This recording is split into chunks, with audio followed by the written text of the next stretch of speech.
kaikille. Olen Stenruusi Mertsi ja asustelen täällä Aurassa. Noin 3 vuotta sitten sain antaa elämäni Jumalalle.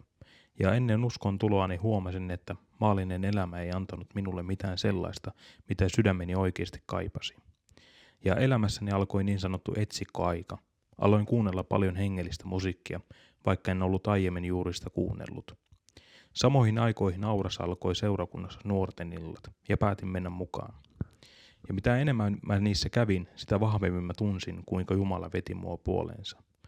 Monesti kun alttari avattiin siinä loppuhetkellä, mä nousin kyllä paikalta, mutta kävelin aina sinne takaosaan. Ja ikään kuin pelkäsin tehdä sen päätöksen. Ajattelin joka kerta, että no mä teen sen ensi kerralla sitten. Kunnes eräänä perjantai-iltana nuorteillassa kaikki muuttui. Alttarihetken aikana tunsin sydämessäni niin vahvan kutsun, että mä pystynyt enää pakenemaan sitä. Ja ymmärsin siinä, että tämä on nyt se hetki, milloin mun pitää antaa elämäni Jumalalle.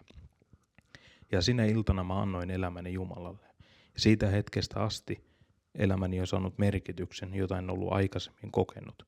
En sano, että kaikki olisi ollut helppoa tämän 3 vuoden aikana, mutta mä en ole ainakaan enää yksin.